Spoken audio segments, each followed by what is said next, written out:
Hello, welcome to the remedial astrology. आज इस video में जो है हम वो चंद्रमा के बारे में बात करेंगे। देखिए, चंद्रमा जो है वो कुंडली में बहुत ही इम्पोर्टेंट ग्रह है और चंद्रमा से ही जो है वो हमारा जो भारत का जो सारा जो गणित ज्योतिष है वो चलता है।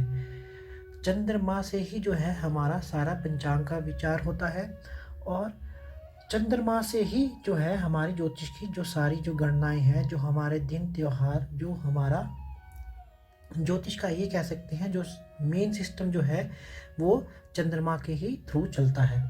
देखिए, चंद्रमा के बारे में पहले हम जो है बेसिक नॉलेज के बारे में, जो बेसिक इंफॉर्मेशन के बारे में बात करते हैं कि जो चंद्रमा की जो सव राशि है वो चंद्रमा की चौथी यानी कि कर्क राशि है।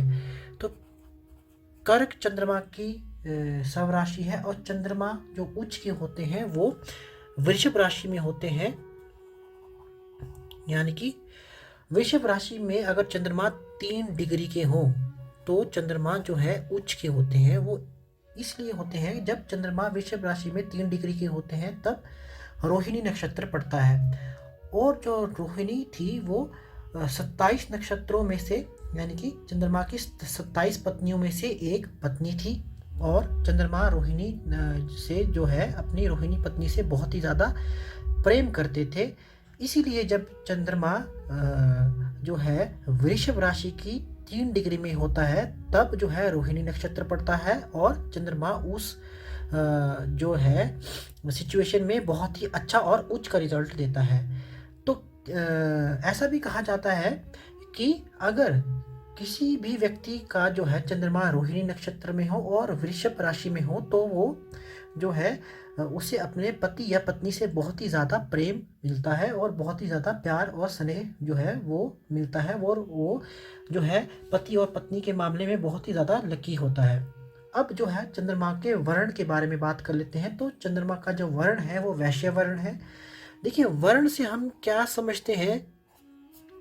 वर्ण से हमारा अभिप्राय ऐसा है कि जो हमारा काम जो है वो भी जो हमारा जो हम क्या काम करेंगे, हम कौन से सेक्टर में हम क्या जॉब करेंगे, हमारा काम का नेचर क्या, हमारे काम का कैसा नेचर होगा, तो वो भी जो है चंद्रमा से ही देखा जाता है। बहुत बार ज़्यादातर ऐसा चंद्रमा को कंसीडर किया जाता है।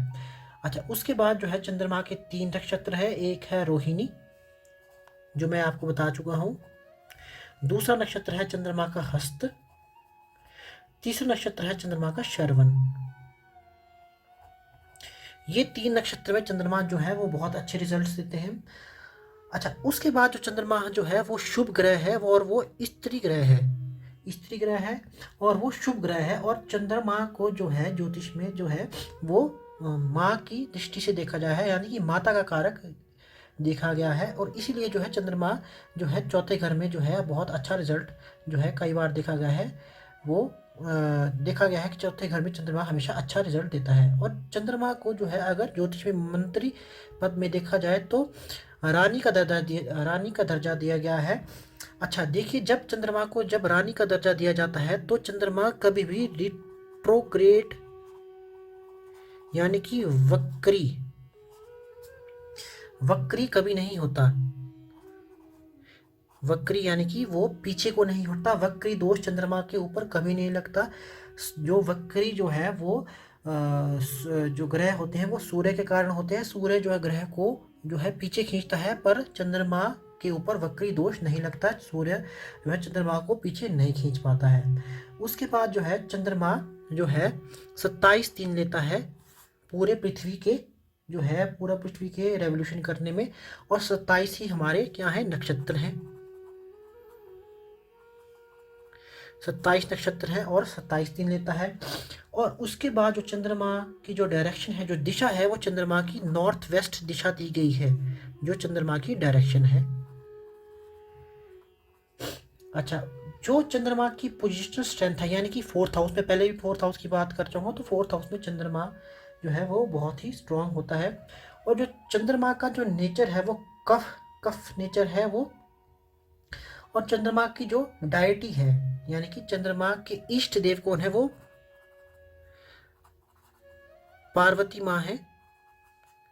ठीक है। अगर आपका चंद्रमा जो है वीक स्टेट में है तो आप जो है शिव की पूजा करें या पार्वती माता जी की पूजा करें। और चंद्रमा का दिन जो है वो सोमवार का दिन है। देखिए, चंद्रमा से का जो है वो हमारे शरीर चंद्रमा जो है हमारे शरीर के कौन से अंग पे असर डालता है। तो सबसे ज़्यादा पहले जो मैं बता दूं, चंद्रमा हमारे दिमाग पे, हमारी मानसिक स्थिति पे सबसे ज़्यादा असर डालता है। और चंद्रमा से ही हमारी जो है राशि डिसाइड होती है। और जो हमारी मेंटल स्टेट है कि हमारी मेंटल स्टेट कैसी रहेगी वो चंद्रमा से देखी जाती है। हमारा मूड स्विंग कैसा रहेगा वो चंद्रमा से देखा जाता है। मानसिक स्वस्थता बोल सकते हैं कि व्यक्ति मानसिक कितना ज़्यादा स्वस्थ है, मेंटली कितना फिट है, इमोशनली कितना बैलेंस्ड है, वो सारा जो है चंद्रमा से देखा जाता है। अगर चंद्रमा की स्थिति कुंडली में बिगड़ जाए तो जो व्यक्ति जो है वो मानसिक रूप से काफ़ी ज़्यादा कमज़ोर होता है।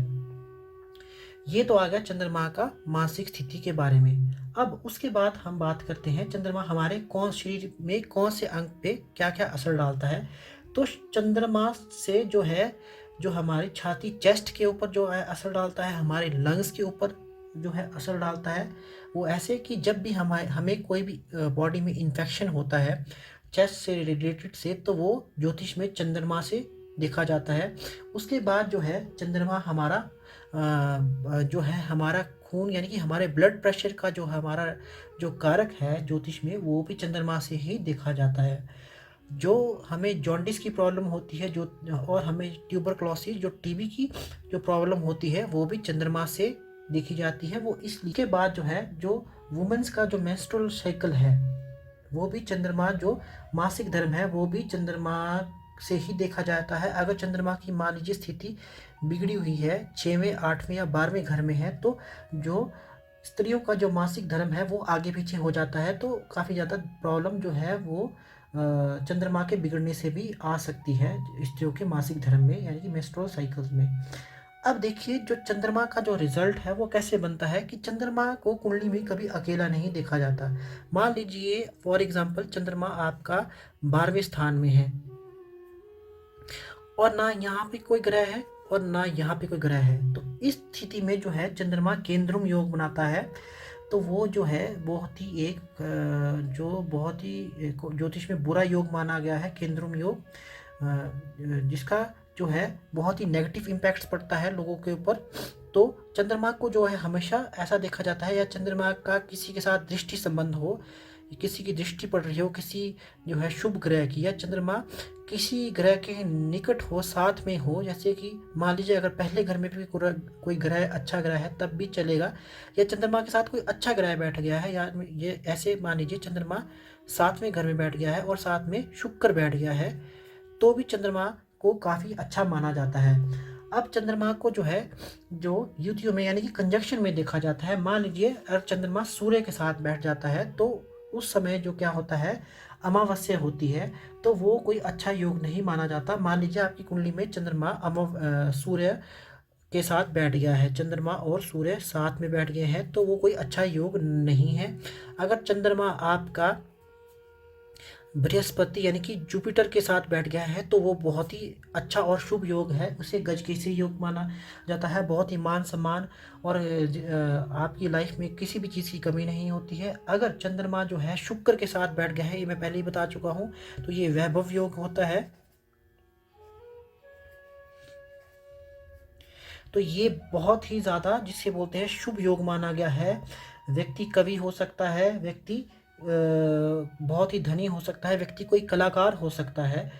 अगर चंद्रमा जो है शनि के साथ बैठ जाए तो जो है व्यक्ति के लिए वे बहुत ही खराब योग होता है। व्यक्ति जो है मान लीजिए शनि के साथ कहीं भी बैठ सकता है, ये जो मैंने प्लेसमेंट बताई है ऐसा भी हो सकता है, व्यक्ति चंद्रमा शनि के साथ यहाँ भी बैठ सकता है, चंद्रमा शनि यहाँ भी बैठ सकता है। तो ये मैं आपको एक एग्जांपल देके यहाँ पे आपको मैं समझा रहा हूँ। मान लीजिए चंद्रमा शनि के साथ बैठ जाए, चंद्रमा और शनि की युति कहीं भी हो जाए, तो ये जो योग है, ये जो पर्टिकुलर योग है, इसे विष योग कहते हैं। व्यक्ति जो है बहुत ही रूढ़िवादी होता है और व्यक्ति के भाग्य में बहुत ज़्यादा रुकावट आती है।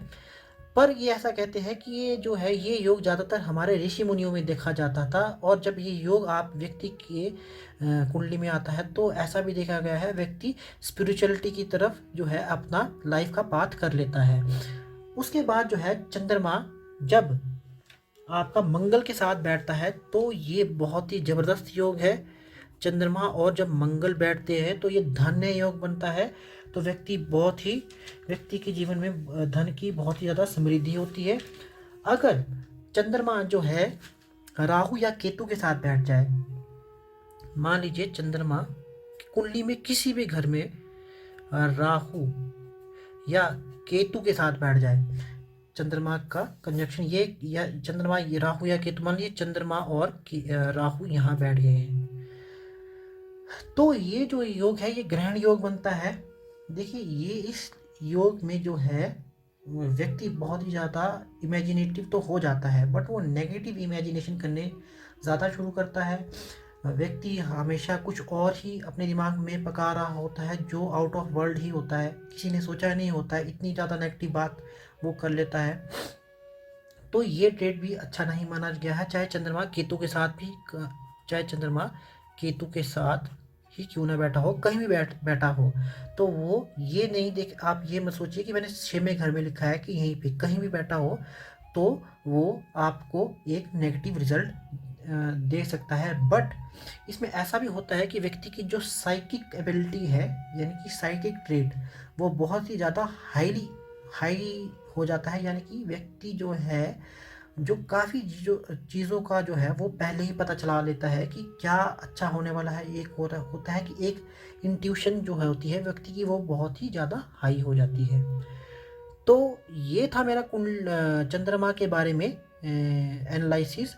आई होप आपको मेरा वीडियो अगर पसंद आए तो इसे आप ज़रूर लाइक एंड शेयर करें और मेरे चैनल को ज़रूर सब्सक्राइब करें। Thank you.